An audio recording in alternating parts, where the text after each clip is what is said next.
Mala, how is it that me, coming from Assam, much younger to you, and you, a Delhiite, have such very similar ideas of and notions and of bereavement, loss, and love for the city? How does Delhi evoke such universal feelings? See, Delhi Durast. You know, I mean, as you said, Ghalib, you talk of any great poet, you talk of Emperor Shah Jahan, Shahjahanabad. It was a great, great city because I think the people who built in Delhi, Nizamuddin Aulia, settled down in Nizamuddin, itinerant travelers came there. You had Shah Jahan who came there. The river used to flow right up to the walls of the Red Fort.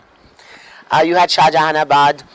All Mughal cities were great. They were all embracing. I think the important thing about Delhi is that it grabs all religions. It is not a city that isolates one from the other. It's a very syncretic city. And the thing about New Delhi is that it was a Babu city. And the Babu said, we are supreme, we sit in our 5-acre plots, and all of you are the Ganda rounds. You know, you came into Delhi just when I had become secure in a Delhi that, a new Delhi that has started becoming more and more rooted. Actually, what I'm going to tell you is what went wrong between the twin cities was that when they were going to build Rajpaths, it was going to actually be facing Old Delhi. Old Delhi and Lutyens' Delhi were going to be linked by a street. That was going to be the hyphen.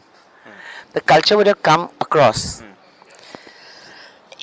They couldn't stop. They couldn't pay off all the people living on that route. So they faced it to the first city of Delhi. So it became a very sterile superimposition on a tract of land, disconnected with the seventh city. That was a huge problem. So New Delhi took a lot of time to adjust. And my generation was part of that adjustment. Today I'm adjusted to it. Shahjahanabad and New Delhi is the same for me. Your Delhi is not. Quickly, trying to give you guys a flavor of how we have approached Delhi. One of the themes which we both have shared, I in a fictional form and Mala writing from her very personal, very loving point of view about Delhi, is the fragility of Delhi, which I'll read out from Mala's book, Perpetual City. I moved to Delhi from Bombay in the 1950s and was immediately struck by the broad avenues and wide open spaces of Delhi, punctuated with weathered monuments, their aging patina reflecting the dancing rays of early morning and evening light. It was all larger than life, powerful and fragile at the same moment. Uday Kumar's office was situated in a part of Delhi where the frenzy of the new city had yet to invade.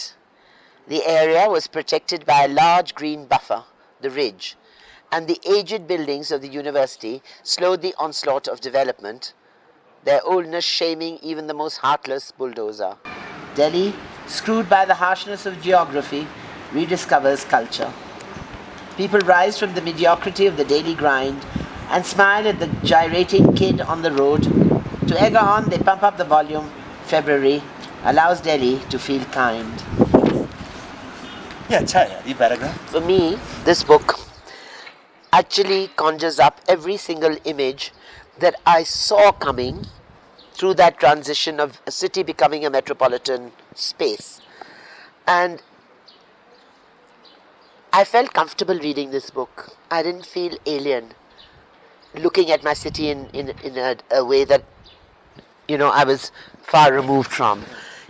I saw it coming, and I think you've articulated it much better than I could ever do, because you're experiencing it in its real gut reality, whereas I'm looking at it like a voyeur, not wanting to commit to it, because I've had the comfort of the earlier city. Yeah. And I'm scared to enter the unknown city. And you've entered the unknown city, and you're looking at my city saying, you know, some old farty nostalgia, you know. But you know, that's me. I mean, it is nostalgia, even for me. And I don't want to. I'm hanging on to it like a crutch because I don't know how to react to that other city. And the last lines in this book, I think it was the last lines, are really saying that there is that energy that the future holds. Yes, of course, yeah. So I'm not damning it. I just don't understand it. Is that though you were saying that I look at your city as, a city of your city of nostalgia is not my city. I don't think it's true. Okay. I find the same kind of though I've never experienced, that's my point.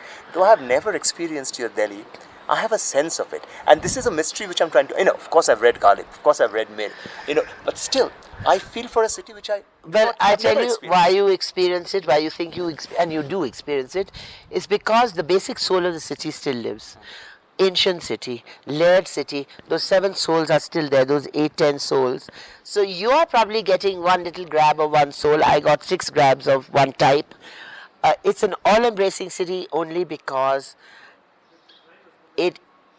Delhi is unusual. It accepts everyone. Why do those wretched fellows on television, pontificating on the politics of India, say whatever happens in Delhi represents the whole of India? Because Delhi has actually, in a strange way, been the symbol of India. It has everyone. That has the refugees came. It's got every professional group there. It has never thrown anyone out.